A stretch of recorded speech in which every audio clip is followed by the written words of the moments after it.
네, 공인중개사 법령 및 중개실무 과목의 세 번째 파트 마지막 편이 이제 중개실무라고 하는 부분입니다. 이 실무라고 하는 말 여러 번 다른 곳에서도 들으시죠?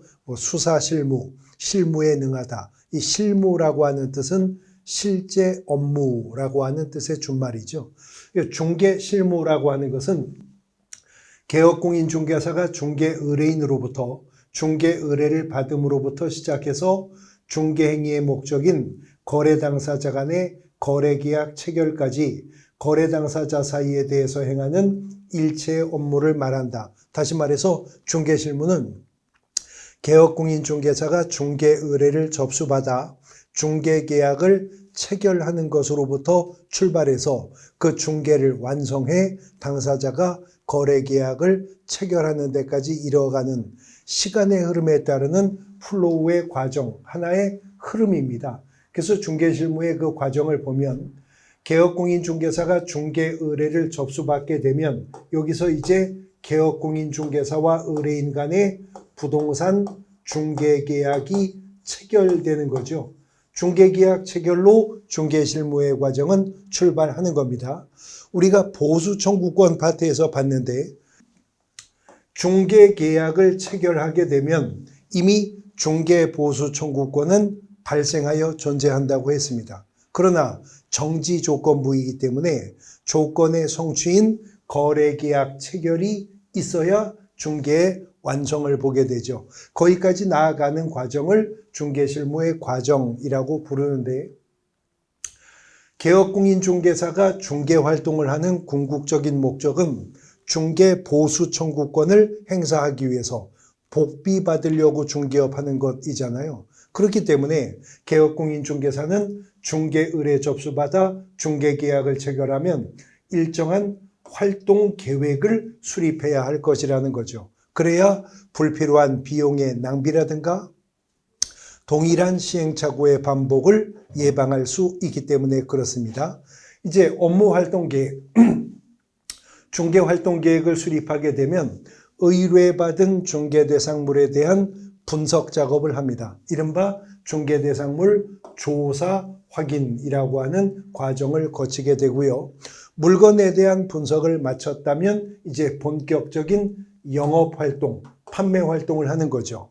거래 당사자를 소개하고 거래 당사자 사이에서 거래 조건 교섭을 통해 클로징을 시도합니다. 그래서 개업공인중개사의 중개로 토지매매 계약이든 주택임대차 계약이든 상가 교환 계약이든 일정한 부동산 거래 계약이 체결되면 이제 중개는 어떻게 되죠? 완성되게 되죠.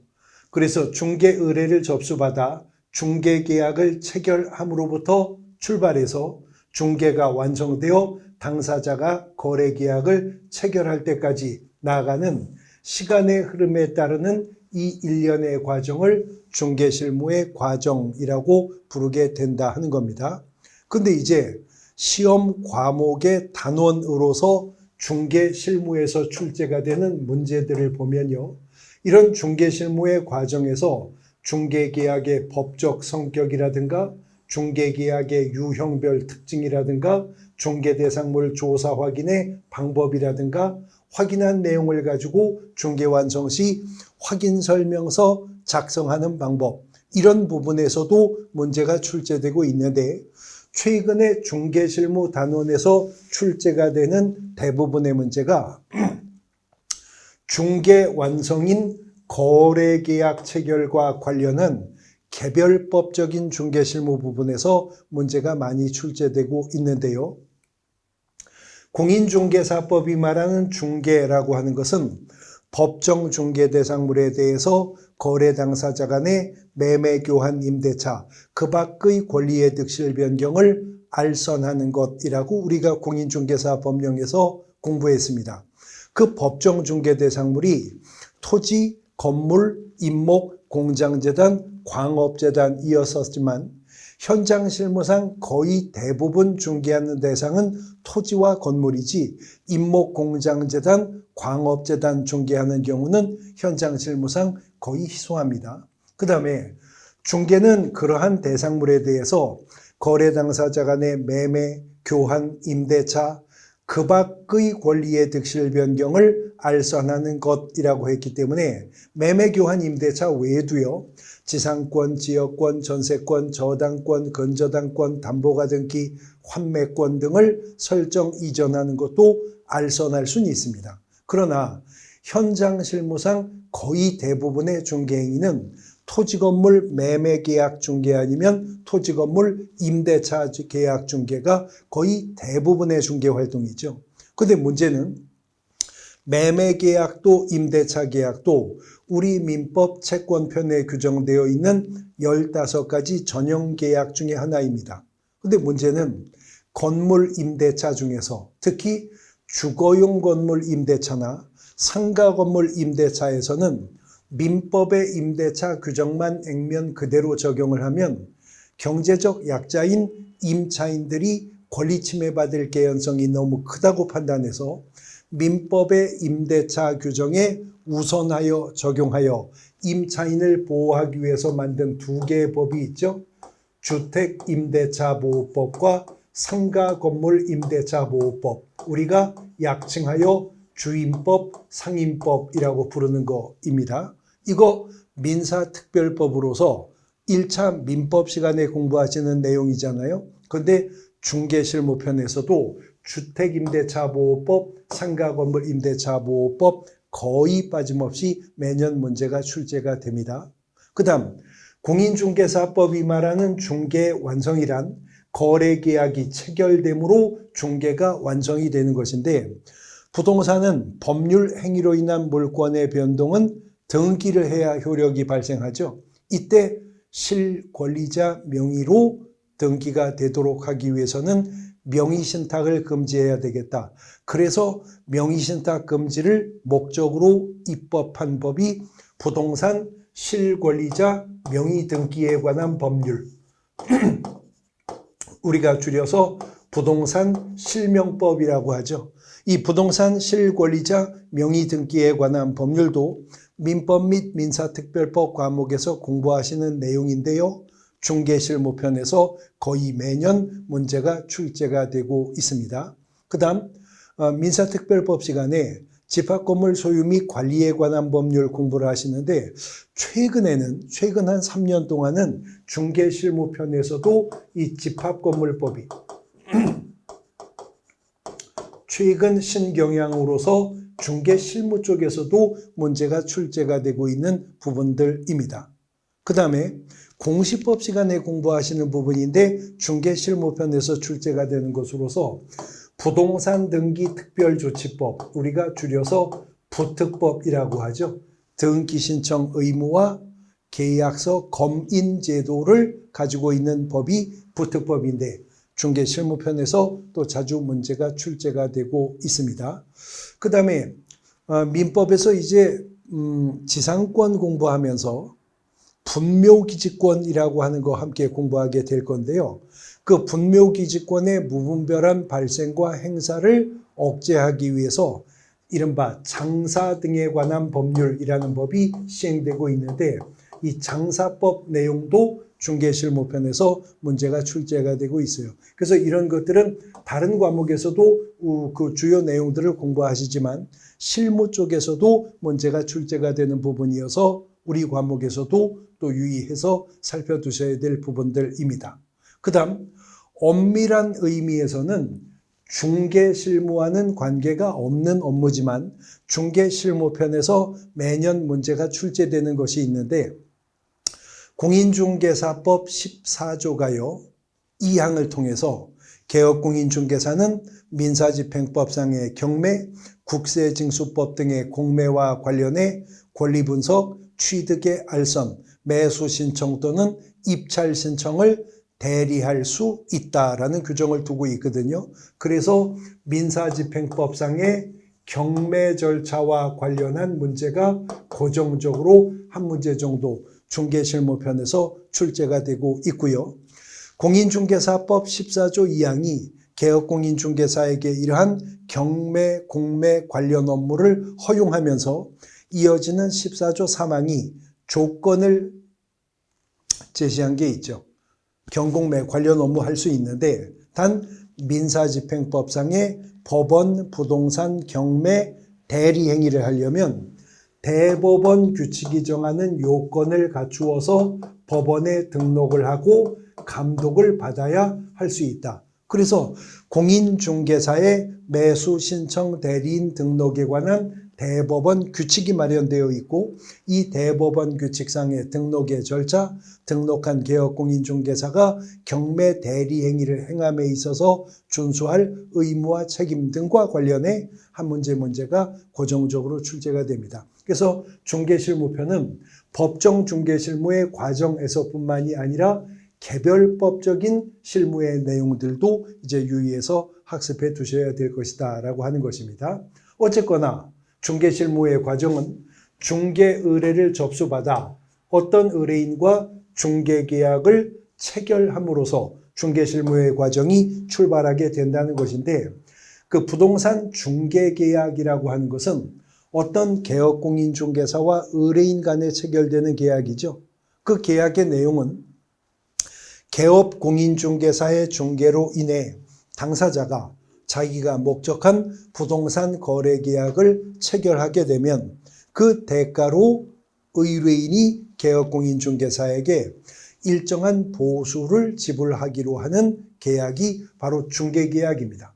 어쨌거나 중개계약도 하나의 계약이니 민법상 계약을 구별하는 구별 기준 속에 부동산 중개계약은 어디에 속하는가를 판단하면 중개계약의 법적 성질을 규명해 볼 수가 있을 거라는 건데요. 중개를 구별하는 구별 기준 중에 중개를 민사중개와 상사중개로 구별하는 구별 기준이 있다는 겁니다. 상사중개라고 하는 것은 상인 간의 기본적 상거래를 중개하는 것을 상사중개라고 합니다. 그런데 부동산 중개는 혼인 중매하는 거, 직업 소개하는 거, 금전소비대차 알선한 것과 같이 상거래를 알선하는 중개가 아니죠. 우리가 땅을 팔거나 집을 사는 건 장사가 아니니까, 상행위가 아니니까요. 그래서 중개를 민사중개, 상사중개 구분할 때 부동산 중개계약은 민사중개에 속하게 된다 하는 것입니다. 그 다음 계약을 구별하는 또 하나의 구별 기준으로서 낙성계약과 요물계약으로 구별하는 민법상의 계약 구별 기준이 있죠. 중개계약은 개업공인중개사와 의뢰인 간의 합의만 있으면 계약의 효과가 발생하기 때문에 민법상 현상광고계약과 같은 요물계약이 아니라 낙성계약에 속하게 된다는 것이고요. 계약에서 불요식, 요식이라고 하는 그 구별의 기준은 법에서 말하는 요식행위라고 하는 것은 일정하게 요구되는 방식에 의하여서만 일정한 법적 효과가 발생하는 것을 요식행위라고 하죠. 혼인신고에 의하여서만 법률혼 관계가 성립되는 것, 이런 게 요식행위입니다. 그런데 중개계약은 서면상 합의든 구두상 합의든 요구되는 방식에 관계없이 중개계약은 합의가 있으면 청약과 승낙의 의사의 합치가 있으면 성립하기 때문에 불요식 계약에 속한다 하는 겁니다. 또 다른 계약의 구별 기준 중에 계약을 유상계약과 무상계약으로 구별할 때는 개업공인중개사가 상법상 상인의 지위로서 영업을 목적으로 중개활동을 하기 때문에 중개계약은 약정이 없었어도 유상계약이다. 그렇기 때문에 중개계약이 체결되면 중개보수 청구권이 발생하여 존재하는데 심지어는 중개계약 체결 당시 보수 지불 시기나 금액을 특정하여 합의하지 않았어도 심지어는 중개계약 체결 당시 의뢰인과 보수 지불 여부에 대한 구체적인 약정을 하지 않았어도 중개계약은 유상계약이기 때문에 중개계약 체결되면 중개보수 청구권은 발생한다는 거죠. 그 다음 계약 당사자 간에 상호 대가적 채무관계가 발생하는가 여부에 따라 계약을 구별할 때는 쌍무계약과 편무계약으로 구분해 볼 수가 있는데 증여 같은 계약과 같은 편무계약이 아닌 중개계약은 개업공인중개사와 의뢰인 간의 권리 의무 관계가 상호 교차 부담되는 쌍무계약에 속하게 됩니다. 우리 민법에는 15가지의 계약이 규정되어 있어요.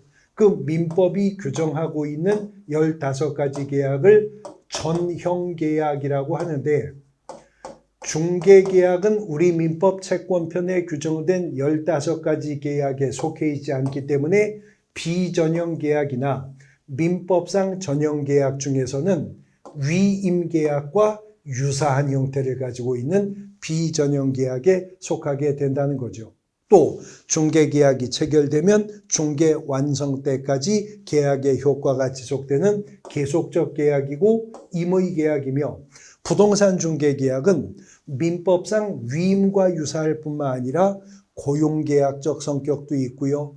또 도급계약적 성격도 있고 민법상의 대리제도하고도 유사한 측면이 있어 민법의 제 개념들이 섞여 있는 혼합적인 성격의 성격을 띠게 된다 하는 겁니다.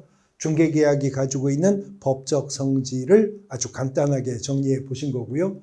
이런 중개계약을 구별을 할 때 구별의 기준을 어떻게 정할 것이냐에 따라서 중개계약은 일반 중개계약, 독점 중개계약, 전속 중개계약, 이게 한 카테고리인데요. 이거는 개업공인중개사가 의뢰인으로부터 중개 의뢰를 접수받을 때 얼마나 그 물건에 대한 중개 권한에 독점성을 부여받았느냐 정도에 따라서 일반 중개, 독점 중개, 전속 중개로 3분되게 되는 것이고요.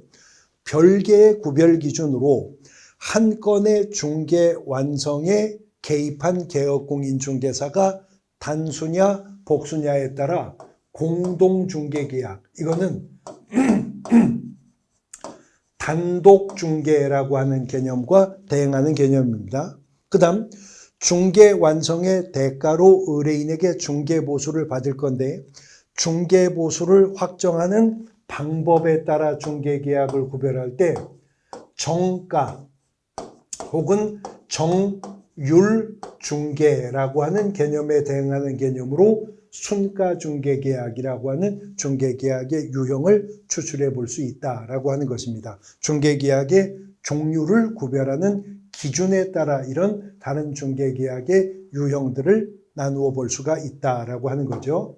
자, 개업공인중개사가 중개의뢰 접수받아 중개계약을 체결했다면 일정한 중개활동계획을 수립하고 이제 그 다음에 의뢰받은 중개대상물에 대해서 조사 확인 활동을 하게 될 것이다 라고 하는 것인데, 큰 틀에서 총설적으로 개업공인중개사가 중개대상물을 조사 확인하는 방법은요, 의뢰인을 통한 조사의 방법이 있고요. 그 다음에 개업공인중개사 등의 직접 조사의 방법이 있는데, 직접 조사의 방법은 공부를 통한 조사의 방법과 현장 답사를 통한 조사의 방법으로 다시 양분된다는 겁니다.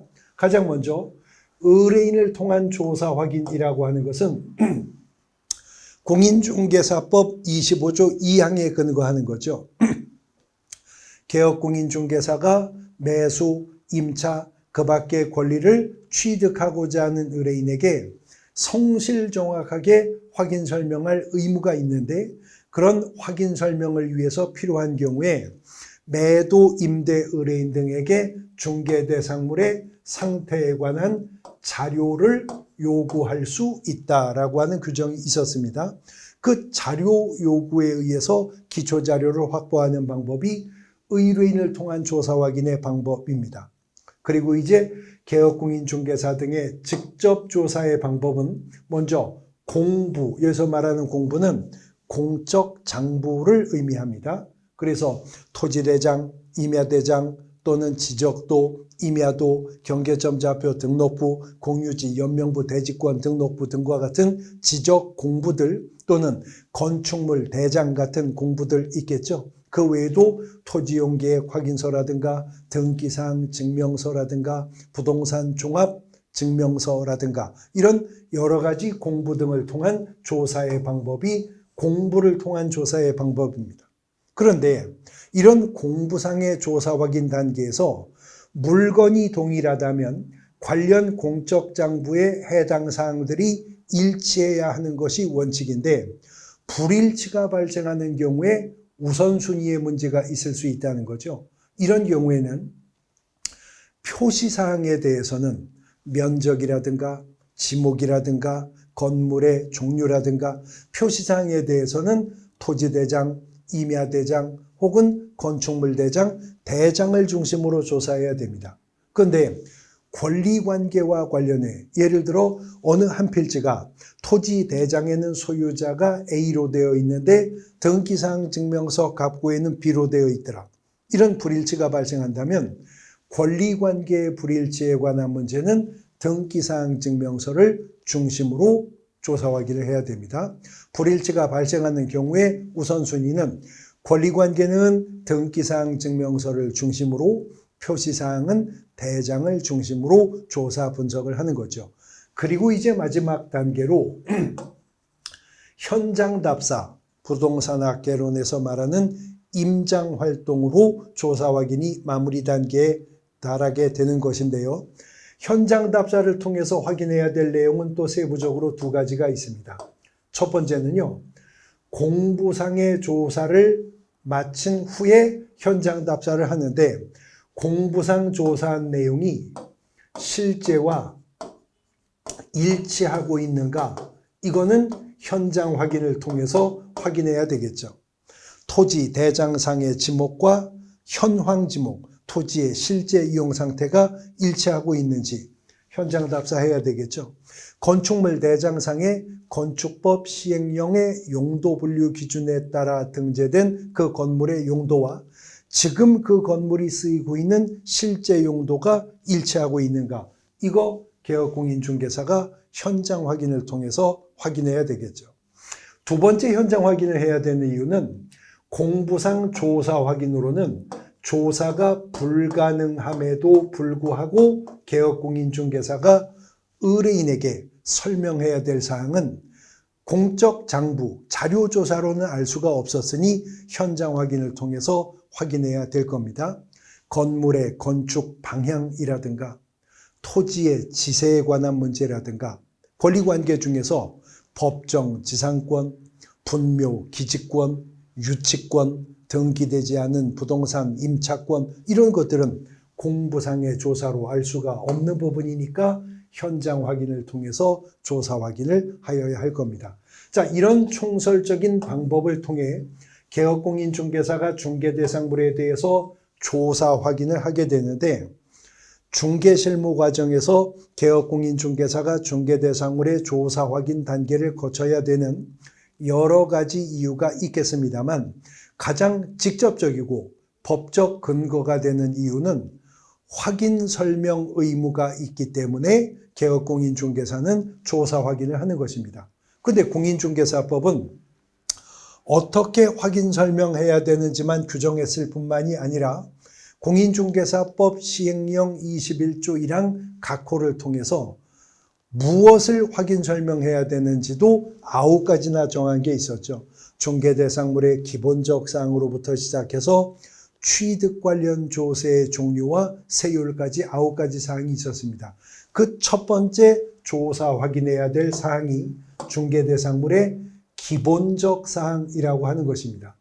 중개대상물의 기본적 사항이라고 하는 것은 기초과정이어서 그냥 개념 정도로만 나열하면 소재지, 면적, 지목, 경계, 지형, 지세, 토지가 중개대상물일 때 기본적 사항들이겠죠. 그리고 건물이 중개대상물이라면 건물의 구조, 건축연도, 건물의 방향, 건축물의 용도 같은 것들이 기본적 사항에 속하게 될 것입니다.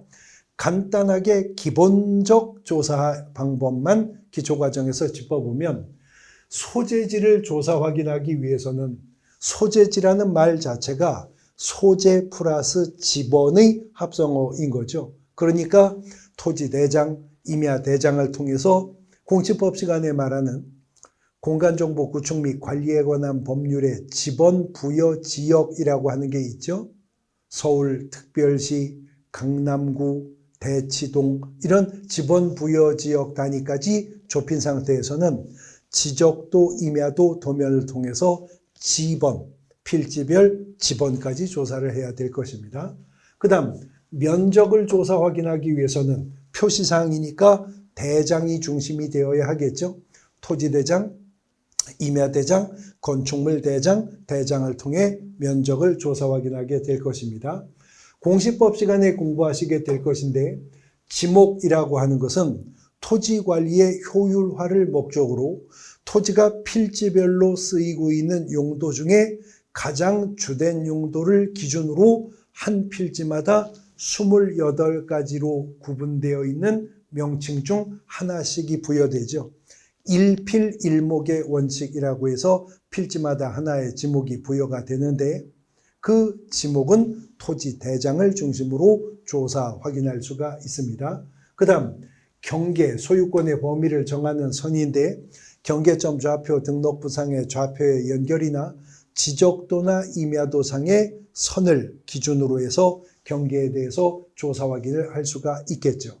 그 다음 여기서 말하는 지형은 지적 형태의 준말입니다. 그러니까 같은 면적의 토지라도 반듯한 정방형, 정사각형일 수도 있고 길쭉한 장방형, 직사각형일 수도 있고 아니면 뭐 사다리꼴 모양의 제형, 뭐 아니면 삐뚤빼뚤 구정형 이런 토지의 지형, 지적 형태는 역시 지적도나 임야도의 필지별 선의 연결을 통해 확인할 수가 있게 될 겁니다.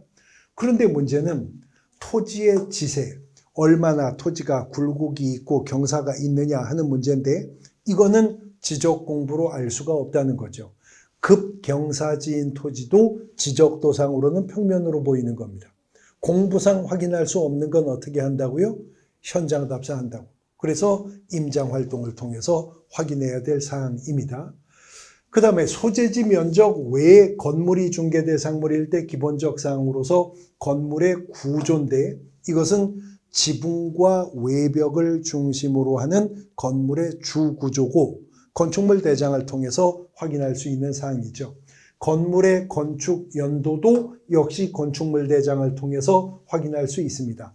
건물의 용도도 건축물 대장에 건축법 시행령 용도 분류 기준에 따르는 용도가 기재되어 있어요. 근데 문제는 건물의 정확한 건축 방향은 건축물 대장만으로 알 수가 없다는 거죠. 그러므로 토지의 지세가 그러했었던 것처럼 건물의 건축 방향은 공부상의 조사만으로는 명확히 알 수가 없기 때문에 현장 확인을 통해서 개업공인중개사가 조사 확인해야 될 것입니다. 자, 이런 것들이 중개대상물의 기본적 사항들이고요. 그 외에 조사 확인해야 될 항목으로서 벽면, 바닥면, 도배 상태, 건물의 내외부 시설물의 상태가 있죠. 또 도로 대중교통수단과의 연계성, 시장, 학교 등과의 근접성 같은 입지 조건에 관한 문제, 그리고 일조, 소음, 진동 등과 같은 환경 조건에 관한 문제, 비선호시설의 존부 여부 등도 개업공인중개사는 확인을 하여야 할 것입니다. 그 다음 권리관계에 관한 사항인데 총설적인 중개대상물 조사 확인의 방법론에서 권리관계는 등기사항 증명서를 중심으로 조사 확인을 한다고 했었습니다. 그런데 문제는 부동산 등기부가 공신력이 있는 건 아니죠. 등기사항 증명서 갑구상의 소유 명의자는 실제 소유자로 추정될 뿐입니다. 그러므로 권리관계 조사 확인에 관한 문제는 공부상 조사 확인의 단계에서는 등기사항 증명서가 중심이 되겠지만 등기부상의 권리관계가 실제와 일치하는지는 현장 확인을 통해서 확인해야 될 것이고 권리관계 중에 등기사항 증명서로 조사할 수 없는 권리관계들이 있겠죠. 법정, 지상권의 문제, 분묘, 기지권의 문제, 유치권의 문제, 등기되지 않은 부동산 임차권의 문제 이런 권리관계는 개업공인중개사가 현장 확인을 통해서 확인해야 될 겁니다.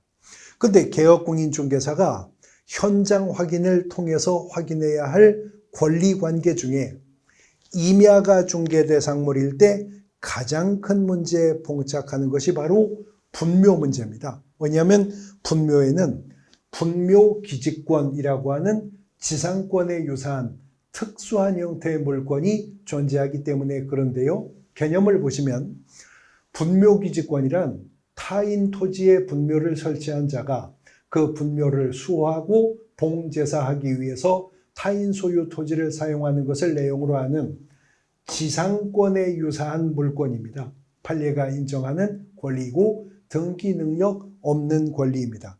이런 분묘기지권이 발생되는 요인은 세 가지로 요약할 수 있는데, 첫 번째는 토지 소유자의 승낙을 얻어 분묘를 설치했다면, 승낙을 얻어 분묘를 설치한 자는 분묘를 수호봉제사할 수 있는 권리인 분묘기지권 주장할 수가 있고요.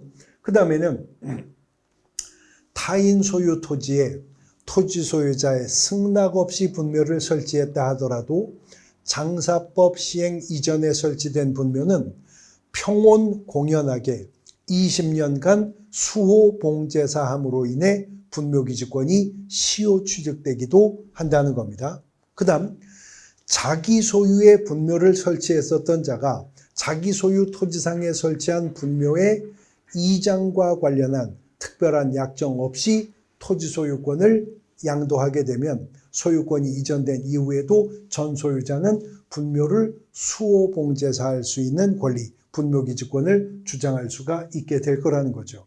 이런 분묘기지권은 분묘의 기저에만, 봉분에만 미치는 게 아니라 그 분묘의 봉분과 상석과 비석과 같은 시설물은 물론이고 이 분묘를 수호 봉제사하기 위해 필요한 주의 공지 내에까지 분묘기지권의 효력은 미친다고 판례가 보고 있는 것입니다. 단 이런 분묘기지권이라고 하는 것은 분묘가 존재하고 분묘를 수호 봉제사할 수 있다면 분묘기지권은 계속해서 인정이 되는 것인데, 분묘가 일단은 존재해야 된다는 것은 육안으로 관찰해서 알 수 있는 방법이어야 할 거라는 거죠. 그래서 평장이 되어 있거나 암장이 되어 있다면 분묘기지권을 판례는 인정하지 않고, 가묘, 시신이 매장되어 있지 않은 시설물이요, 가묘도 분묘기지권이 인정되는 대상 분묘에 속하지 않는다는 것이 판례의 입장입니다.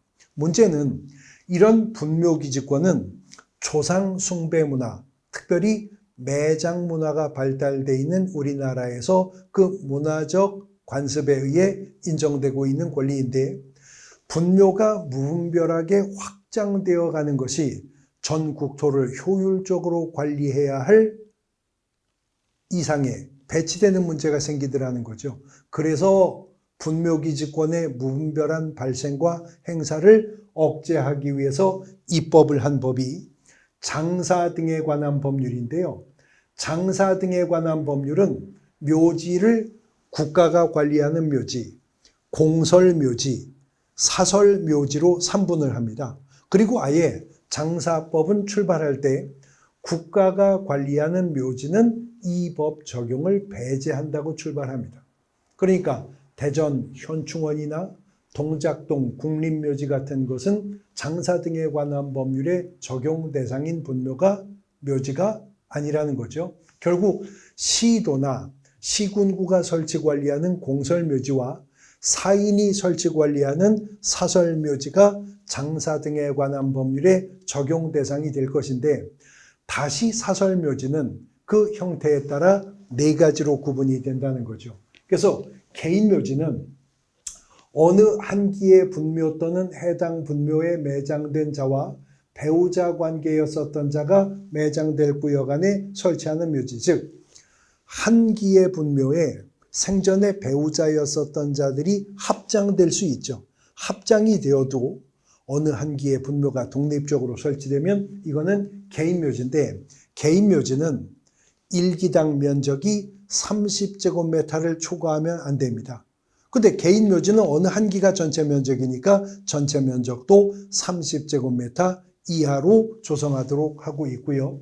개인묘지는 설치를 했다면 30일 이내에 신고만 하면 됩니다. 근데 이제 나머지 사설묘지들이 가족묘지, 종중문중묘지, 법인묘지인데 가족묘지나 종중문중묘지, 법인묘지는 사전에 허가를 받아야만 설치할 수가 있습니다. 개인묘지는 설치 후 30일 이내 신고만 하면 되지만 나머지 사설묘지들은 다 사전 허가를 받아야 하고요. 가족묘지, 종중문중묘지, 법인묘지와 같은 사설묘지들은 일기당의 면적은 10제곱미터를 초과할 수 없는데 합장되는 경우라면 15제곱미터까지는 허용해 주겠다. 15제곱미터 초과 금지 규정을 두고 있습니다. 그건 일기당의 면적이 그렇다는 것이고요. 이제 전체 면적은 개인묘지는 어느 한 기가 도로 전체이니까 개인묘지는 일기당 면적도 30제곱미터, 전체 면적도 30제곱미터 초과 금지였었죠. 그런데 가족묘지라고 하는 것은 민법상 친족관계에 있었던 자를 대상으로 구역을 정하는 것입니다. 한 가족이 7, 8명을 넘지 않죠. 그래서 전체 면적은 100제곱미터 이하. 그런 가족 구성원들이 모여 하나의 종중이나 문중을 구성하는 거니까 종중 또는 문중묘지는 1000제곱미터 이하 전체 면적이. 단 법인묘지는 군소법인묘지의 난립을 막게 하기 위해서 오히려 하한선에 제한을 두어서 10만 제곱미터 이상으로 조성하도록 하고 있습니다. 이렇게 면적만 제한하고 있는 것이 아니라 거리에 대한, 묘지 설치 거리에 대한 제한을 두고 있는데요. 가족묘지나 개인묘지의 경우에 있어서는 도로나 철도나 하천이나 예정지역으로부터는 200m, 그리고 인가밀집지역이나 공중시설 등으로부터는 300m 거리가 있어야 설치할 수 있고, 종중문중묘지나 법인묘지는 인가밀집지역이나 도로, 철도, 하천이나 예정지역으로부터는 300m 이상, 인가밀집지역이나 공중시설물 등으로부터는 500m 거리를 확보해야만 묘지를 설치할 수 있도록 하는 제한 규정 등을 두고 있다라고 하는 것이죠. 그 다음 분묘의 설치 기간에 대해서도 제한을 두어서 장사 등에 관한 법률이 시행된 이후에 최초의 분묘부터는 설치 기간에 제한을 받는데, 현행 장사법은 묘지는 30년간만 분묘를 존재케 할 수 있습니다. 그래서 30년의 기간이 차면 그 후 1년 이내에 화장하거나 납골하고 설치시설물은 모두 철거하도록 합니다. 단 1회에 한해서 30년의 범위 내에서는 연장 신청할 수 있는 예외 규정도 함께 두고 있고요.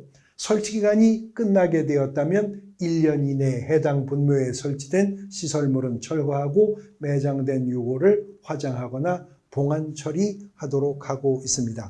분묘기지권과 관련된 판례 문제는 민법에서도 출제가 되지만 중개실무적으로 넘으면 분묘기지권의 개념은 물론이고 장사 등에 관한 법률의 규정들도 출제가 되는데, 지난 시험에는 법인묘지 진입로 도로폭이라고 하는 아주 지엽적인 킬러 문제도 이 단원에서 문제가 또 출제되기도 했었던 부분입니다. 어쨌든 등기사항 증명서로 확인할 수 없어 현장 확인해야 되는 주요 권리 중에 분묘기지권과 분묘기지권의 무분별한 발생과 행사를 억제하기 위해서 입법된 장사 등에 관한 법률은 매년은 아니지만 자주 시험 문제로 출제가 되는 부분이고요. 지난 34회 시험에서는 두 문제, 장사법 문제가 한 문제, 분묘기지권과 관련된 개념을 묻는 문제가 또 한 문제 이렇게 출제가 되기도 했었던 부분입니다. 이제 공인중개사법이 말하는 중개 완성이란 개업공인중개사의 중개로 당사자 간의 거래계약이 체결되는 거죠. 그러면 개업공인중개사가 거래계약서를 작성해야 되는데, 중개 완성 시 거래계약서 작성 실무 관련된 부분들, 그리고 중개 완성에 해당하는 그 부동산 거래계약과 연관된 개별법 규상의 내용들 이어서 펼쳐보도록 할 겁니다. 쉬었다가 보도록 하겠습니다.